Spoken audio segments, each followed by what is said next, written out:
특정 회사의 상품이 인기를 끌면 그 상품의 컨셉 등을 모방해 출시하는 것을 미투 상품이라고 합니다. 특허권이나 지적재산권을 침해하는 행위로 볼 수도 있으나 아주 똑같지 않고 어느 정도만 유사하다면 크게 문제 삼지 않고 넘어가는 것이 업계의 오랜 관행인데요. 무기체계 개발에서도 이런 베끼기, 즉 카피가 굉장히 흔한 일입니다. 지금은 전차나 자주포는 물론 함정, 잠수함, 미사일, 전투기 등 첨단 무기까지 자체 개발하는 대한민국도 무기 개발 초기에는 미국이나 유럽의 무기를 기본 원형으로 삼아 제작하는 경우가 많았습니다. 물론 무단으로 베끼는 것이 아니라 라이선스 생산을 하거나 해당 국가의 허락을 받아서 개발을 진행했습니다. 하지만 이런 상식적인 절차를 완전히 무시하는 나라도 있습니다. 벌써 눈치채신 분들이 많으실 것 같은데요. 바로 중국입니다. 짝퉁하면 중국, 중국하면 짝퉁이라는 말도 그리 지나친 과언이 아닙니다. 보통 처음에는 다른 나라의 무기체계를 카피하더라도 점차 기술이 발전하면 자체적인 기술과 노하우를 접목해 독자 개발을 하는 것이 일반적이고, 사실 중국도 그런 시도를 하지 않은 것은 아닙니다. 문제는 시도를 해도 기술력이 떨어져 완벽한 카피조차 제대로 하지 못한다는 것입니다. 이런 사실을 아는지 모르는지 중국산 무기를 구매하는 나라도 적지 않지만 싼 맛에 구매를 했다가 낭패를 보는 경우가 많습니다. 그래서 준비했습니다. 오늘은 수준이 달인 중국의 무기 개발에 대해 알아보겠습니다. 지금 보시는 영상이 마음에 드셨다면 지인들의 카톡으로 공유해주세요. 여러분의 구독과 좋아요는 꺼리튜브 영상 제작에 많은 힘이 됩니다. 중국이 최근 공격 헬기 G-21을 공개했는데요. G-21은 기존의 G-10 공격 헬기와 G-20 기동 헬기를 통합하여 개발된 것으로 알려져 있습니다. 무기 체계를 개발하는 것이야 해당 국가의 소관이니 문제가 될 것이 없지만 세계 패권 장악을 노리며 주변국들을 위협하는 중국이 그 해당 국가라는 게 문제입니다. 따라서 G-21의 등장은 아시아와 국제안보 환경에 대한 우려를 증폭시키고 있습니다. G-21은 중국의 군사적 야심을 반영하며 특히 대만, 인도와 같은 국가들에게는 불안감을 더욱 고조시키고 있습니다. 중국의 G-21 공격 헬기 개발 배경은 시진핑의 전략적 지시와 해군의 필요성에 기반을 두고 있습니다. 시진핑은 중앙군사위원회에게 2027년까지 대만에 대한 군사적 수단 준비를 지시하였습니다. 대만 침공을 위한 상륙작전과 내륙 고산지대에서 작전 수행을 할 수 있는 공격 헬기가 필요하다는 것을 인지한 것인데요. 전문가들은 G-21이 기존의 공격 헬기 G-10보다 비행 성능과 무장 등에서 많은 부분이 발전됐을 것이라는 분석을 내놓고 있습니다. 게다가 G-21은 기동 헬기인 G-20과 호환되는 부품이 많기 때문에 정비 등 보수 유지 면에서 많은 장점이 있을 것으로 보입니다. 미국이 국외에 가장 먼저 투입할 수 있는 대규모 병력은 미 해병대인데요. 기동 헬기와 공격 헬기를 탑재하는 상륙함은 공간이 협소해서 정비할 수 있는 인력과 부품에도 제한이 발생합니다. 그래서 기동 헬기와 공격 헬기 간에 상당수의 부품이 호환될 수 있게 하여 이런 문제를 극복하는데 중국도 이를 벤치마킹한 것으로 추측됩니다. G-21은 항공모함 및 강습 상륙함과 같은 대형 함정에서 운용될 수 있도록 설계되었는데요. 이는 중국이 대만 침공 및 광범위한 해역에서의 작전 수행 능력을 확보하고자 하는 전략적 계획의 일환으로 볼 수 있습니다. 그런데 G-21을 본 사람들은 누구든지 고개를 갸웃거리며 기시감에 빠져들 수밖에 없습니다. 그 외형이 미국의 AH-64 아파치와 너무나 흡사하기 때문입니다. 상륙함에서의 운용 방법만 벤치마킹한 것이 아니라 공격 헬기까지 따라한 것인데요. 정도가 너무 심해서 벤치마킹이라고 하기에는 민망할 정도이고 무단복제라고 하는 것이 맞을 것 같습니다. 미국의 아파치는 그 성능과 위력이 실전에서 검증된 현존하는 세계 최강의 공격 헬기입니다. 좋은 것을 보면 나도 가지고 싶은 것이 당연한 일이긴 하지만 보고 배우는 것과 무단으로 베끼는 것은 차원이 다른 이야기입니다. 그러나 일각에서는 G-21이 아파치가 아니라 러시아의 KA-52 엘리게이터 공격 헬기를 모방했다는 주장을 하기도 합니다. 하지만 따지고 보면 미국 헬기든 러시아 헬기든 중국이 G-21을 독자적인 기술로 자체 개발한 것이 아니라 다른 무기체계를 베꼈다는 것은 매한가지입니다. 중국의 이런 모방은 독창성 부족과 기술 부족을 여실히 드러내는 것으로 볼 수 있습니다. 선진적인 기술을 자체적으로 개발하는 대신 검증된 외국 기술, 그것도 그렇게 적대시하는 미국의 기술을 복제하여 무기체계를 개발하는 것은 최소한의 자존심도 찾아볼 수 없는 중국의 부끄러운 민낯이라고 할 수 있을 것 같습니다. 이는 중국이 기술적 진보보다는 단기적 군사적 이익 추구에 더 중점을 두고 있음을 시사합니다. 하지만 중국의 짝퉁무기 개발은 어제 오늘 일이 아닌데요. 기동 헬기 G-20 역시 미국의 명품 베스트셀러 헬기인 UH-60 블랙호크를 베껴서 만든 짝퉁입니다. 외형만 보면 블랙호크와 판박이라 아예 중국판 블랙호크라고 불리는 정도입니다. 중국은 1985년에 블랙호크의 민수용 버전인 S-70C를 도입해 운용해보고선 뛰어난 성능에 감탄할 수밖에 없었습니다. 이전까지 중국이 운용하던 헬기들은 4,000m 이상의 고도에서 운용이 불가능했지만 블랙호크는 인도와의 국경 분쟁이 빈번했던 서부 고원지대에서도 아무 문제 없이 작전을 할 수 있었습니다. 중국은 블랙호크 100대 이상을 추가적으로 도입하려 했으나 천안문 사태 이후 미국의 무기 수출 금지 조치로 인해 추가 도입이 어려워지자 블랙호크 수준의 성능을 갖춘 헬기를 자체 개발하기로 합니다. 그러나 기술력의 한계를 느끼고선 곧바로 방향을 선회해 블랙호크 카피에 들어갑니다. 미국에서 도입해 운용하던 S-70C를 분해해서 역설계하는 등의 베끼기 노력을 해보지만 여의치 않자 오사마 빌라덴 제거를 위한 넵튠 스피어 작전에서 추락한 블랙호크의 잔해를 파키스탄 정부로부터 사들여 개발에 참고했습니다. 그래도 해결할 수 없었던 엔진은 캐나다에서 불법으로 대량으로 도입한 후 복제해 해결했습니다. 이렇게 혼신의 힘을 다해 베껴서 만든 주제에 열병식에서 G-20을 공개하고 중국이 자체적으로 개발한 첨단 헬기라며 선전하는 뻔뻔함을 보여주기도 했습니다. 무기 개발 기술은 떨어져도 성능을 부풀리는 뻥스펙과 싼 가격 덕분에 중국 무기는 그럭저럭 제3세계 국가를 중심으로 수출을 꽤 하는 편입니다. 그나마 제대로 작동하면 다행이지만 분량이 많아 중국 무기를 도입한 나라들은 곤욕을 치르는 경우가 많습니다. 중국과 파키스탄이 공동 개발한 전투기 FC-1은 대당 가격이 1,500만에서 3,500만 달러에 불과했는데요. 이는 F-16 대당 가격의 3분의 1 수준입니다. 싼 맛이라는 미끼를 덥석 물어버린 미얀마는 FC-1을 도입했고 그것이 악몽의 시작이었습니다. FC-1에 탑재된 중국산 KLJ-7A 레이더는 공개된 스펙과 다르게 탐지 정확도가 절망적일 정도로 형편없다는 게 밝혀졌고 심지어 공대공 레이더와 무장체계마저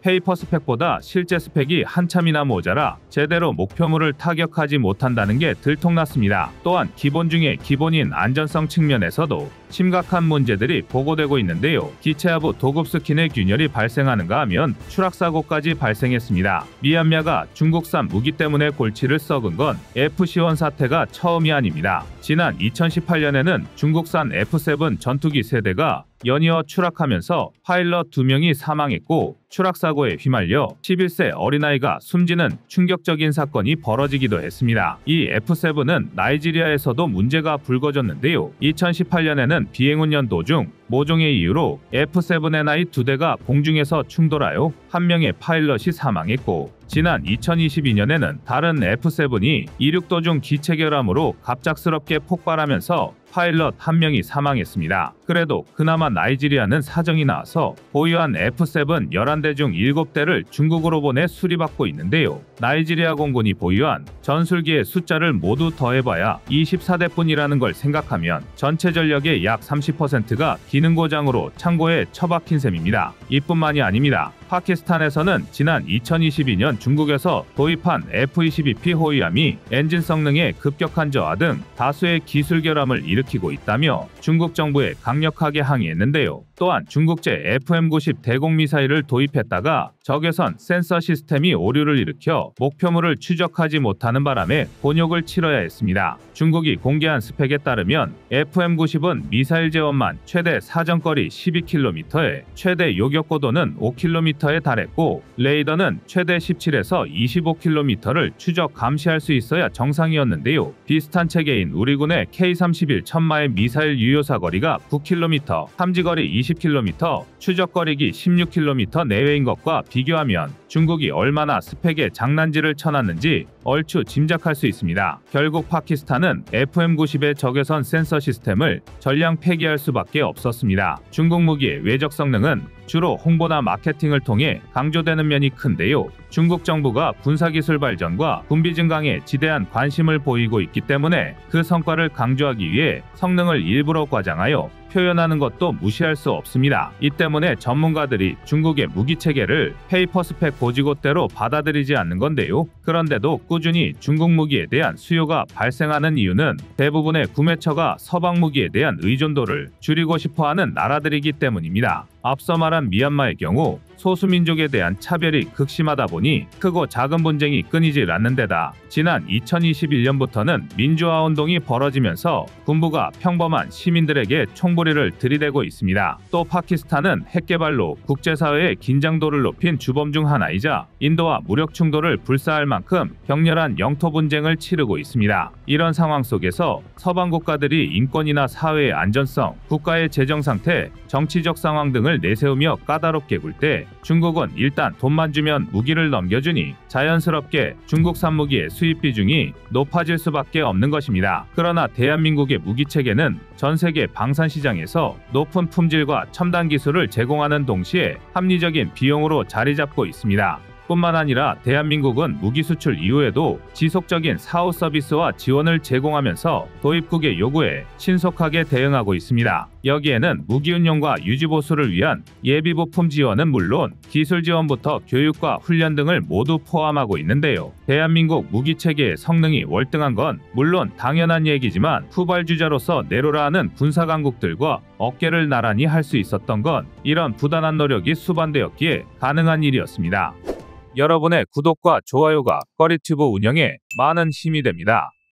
중국이 도발이 극에 달하고 있습니다. 최근 밝혀진 첩보에 의하면 중국 국방부는 산둥성 부근에 대규모 공군기지를 건설 중인데요. 이 기지가 완성된다면 대한민국 해안선은 중국의 4세대와 4.5세대 전투기에 그대로 노출되리라는 것이 많은 군사 전문가의 한결같은 의견입니다. 물론 이 기지의 건설 목적이 일본과 한국에 배치된 미군을 경계하기 위한 중국의 전략이라는 다소 아니한 의견도 있습니다만 기지의 위치나 활주로의 길이 경납고의 규모만 보더라도 다분히 그저 이를 의심해 볼 만한데요. 쉽게 말해 중국이 새롭게 건설하고 있는 공군기지는 일반적인 전투기뿐만 아니라 폭격기와 대형 항공기까지 동시 운용할 수 있는 전략 거점이란 뜻입니다. 그래서 준비했습니다. 오늘은 호시탐탐 대한민국의 명주를 노리는 중국의 도발에 대해 알려드리겠습니다. 중국은 인민군 창군 이래 그들의 목표를 단 한 번도 바꾼 적이 없습니다. 중국의 목표는 언제나 단 하나의 중국, 주변국의 정복을 통한 적화 통일이었는데요. 중국은 세계의 군축 추세에 역행하며 경제 규모를 키우는 족족 국방비에 막대한 투자를 쏟아부었습니다.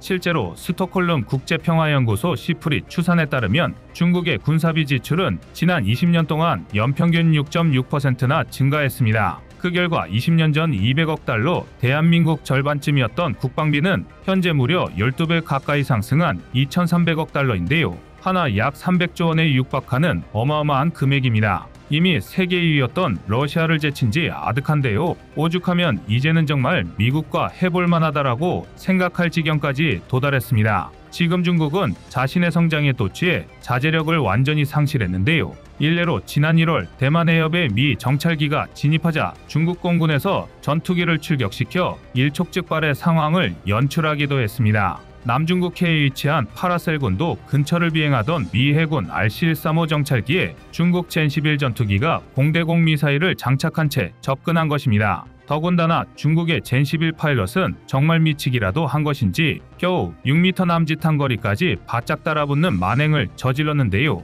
심지어는 RC-135 내부 인원이 중국 파일럿의 헬멧까지 맨눈으로 확인할 수 있을 정도였습니다. 당시 두 전투기의 속도는 시속 약 800km에 달했는데요. 스치기만 해도 치명타인 속도로 바짝 접근한 중국의 이런 행동은 말 그대로 미국의 한판부터도 거리낄 게 없다고 광고하는 수준입니다. 비단 몇 년 전까지의 중국이었다면 꿈도 못 꿀 일이었는데요. 미국을 언젠간 잡아야 하는 대마로 생각했지만 군사력의 차이가 비교 대상이 아니었기 때문입니다. 하지만 지금은 유치할 정도로 노골적인 도발을 날릴 정도가 되었는데요. 그만큼 중국의 군사력이 강력해졌다는 방증입니다. 특히 국제적으로 가장 강력한 영향력을 행사할 수 있는 해군력에서는 적어도 규모면에서 중국 해군이 세계 최대입니다. 중국이 보유한 함정의 수는 지난 20년간 약 3배 가까이 증가했는데요. 미 해군정보국 ONI의 첩보에 따르면 중국이 보유한 군함은 2015년 255척에서 2020년 360척까지 증가했습니다.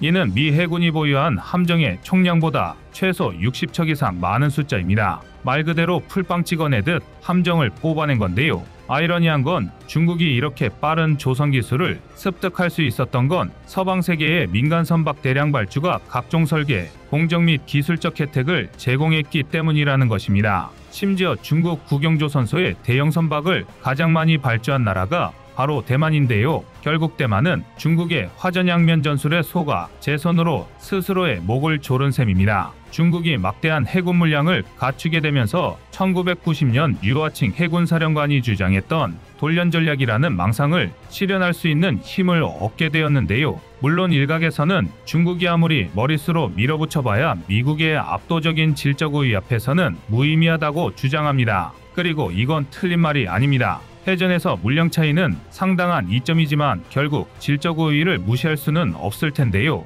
문제는 중국이 상대하는 건 미 해군 전체가 아니라 태평양 함대라는 것입니다. 미 해군은 전 세계의 바다를 7개 구획으로 나누어 함대를 배치하고 있습니다. 중국 입장에서는 해군 총력을 동원해 서태평양 구획을 담당하는 미 해군 제7함대만 상대하면 되는 것입니다. 이미 미국의 수적 우위를 선점한 중국이라면 해볼 만한데라는 생각이 드는 것도 무리가 아닌데요. 실제로 CSIS는 앞으로 닥칠 양안전쟁에서 중국에 의해 미 해군 또한 괴멸적 피해를 볼 것이라 분석했습니다. CSIS는 2026년 중국의 대만 침공을 가정하고 24번의 시뮬레이션을 진행했는데요. 그 결과 중국은 약 1만여 명의 병력 손실과 함께 전투기 155대, 함정 138척이 파괴되며 끝내 대만 침공에는 실패할 것으로 예측됩니다. 또한 미국의 대대적 공습으로 인해 보급로가 끊기게 되면 수륙량형 함대의 90%가 파괴, 3만 명 이상의 전쟁 포로가 발생할 것이라 추산되는데요. 사실상 전멸에 가까운 피해입니다.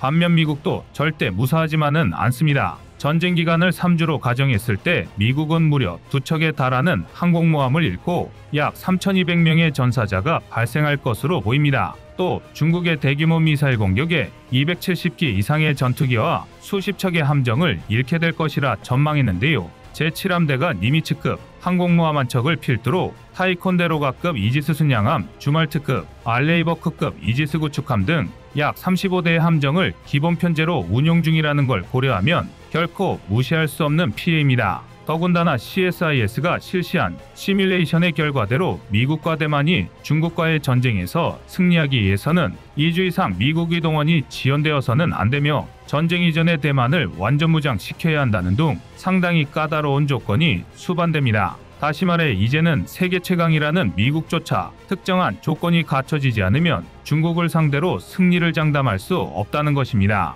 이는 대한민국 입장에서 절대 간과할 수 없는 문제입니다. 대만을 둘러싼 미국과 중국의 맞대결은 절대 강 건너 불구경으로 치부할 수 있는 일이 아닙니다. 특히 중국이 대만을 침공하는 순간 북한도 대한민국을 침공할 것이라는 시나리오는 이미 정설로 받아들여지고 있습니다. 물론 대한민국과 북한의 군사력 수준을 비교하면 북한의 침략은 계란으로 바위치기나 다름없는 무모한 도발이 사실입니다. 이미 규모나 질적인 면에서 한국의 국방력이 그들을 아득히 넘어섰기 때문인데요. 특히 K9, K55A1을 위시한 대한민국의 포병 전력과 지역 초토화 전술은 북한이 발끝조차 따라올 수 없습니다. 이는 최근 실전 사례에서도 쉽게 찾을 수 있는데요. 2010년 연평도 포격 도발 당시 대한민국 해병대의 대포 사격은 그동안 공개되었던 K9의 페이퍼 스펙을 완전히 뛰어넘었는데요. 자유아시아 방송 RFA의 북한 취재 결과에 따르면 연평도에 주둔 중인 인민군 4군단의 군관 및 병력은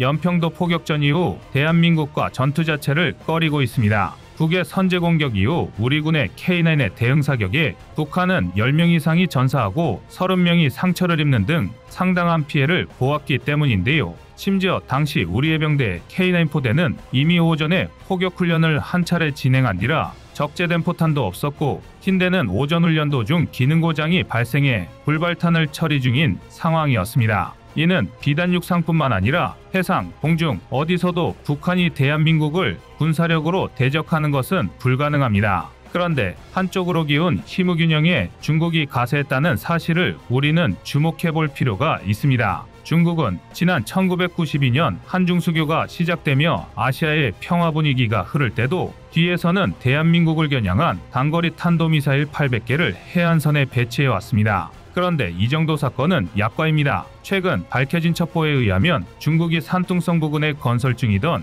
대규모 공군기지가 막바지에 다다랐습니다. 문제는 이 기지가 건설된 위치인데요. 칭다오시에서 북동쪽으로 약 55km 떨어진 시다오자오 일대의 이 공군기지는 대한민국 해안선과 고작 490km 정도밖에 떨어져 있지 않은데요. 아무리 백긴 기술로 만들어진 전투기라 할지라도 중국 공군의 규모는 영국, 러시아를 넘어 세계 2위권의 규모입니다. 더구나 4세대, 4.5세대 전투기를 운용하는데 가장 이상적인 작전 반경이 바로 공군기지 중심 500km인데요. 이렇게 중국이 산둥성 부근에 건설된 항공기지만 해도 무려 12개에 달합니다. 이는 명백히 대한민국을 노린 전략적 배치인데요. 심지어 이 항공기지들은 일반 전투기의 이착륙만을 위한 시설이 아닙니다. 단적으로 활주로만 봐도 중국 공군의 모든 현용 항공기 이착륙이 가능한 2800m에 육박합니다. 게다가 설치된 경납고는 통상적인 전투기의 경납고 크기인 가로 세로 30m를 훌쩍 넘은 50m인데요.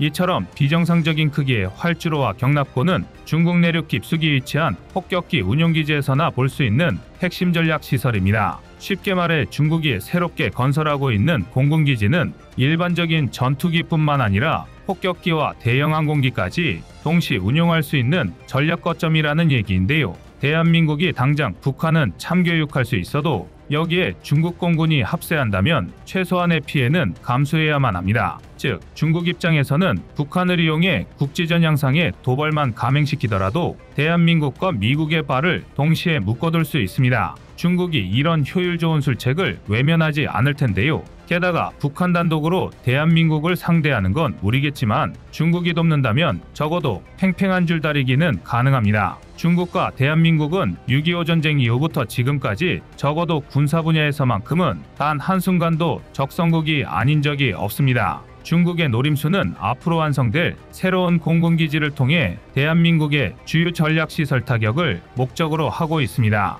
대규모 항공기 운용 인프라를 갖춰놓은 덕분에 쉬지 않고 전투기와 폭격기를 띄울 수 있는 중국의 산둥성 공군기지는 문자 그대로 대한민국을 폭격하기 위한 최적의 조건을 갖추고 있는데요. 그러나 대한민국이 이를 막아낼 역량은 충분합니다. 잔뜩 허세를 부리며 프로파간다로 중국 인민을 현혹 정권을 유지하고 있지만 중국은 45년간 단 한 번의 실전도 경험하지 못한 나라입니다. 심지어 적성국과 직접적인 대립도 없었는데요. 규모 면에서 아무리 막대한 차이가 나더라도 대한민국이 미리 대비하고 준비하면 넘지 못할 벽은 아닙니다. 부디 대한민국이 중국을 포함한 외세의 도발에 흔들리지 말고 앞으로도 계속 자유세계의 평화를 유지하는 한 축으로 성장하길 기원합니다. 이상 꺼리튜브의 두 번째 미션이었습니다.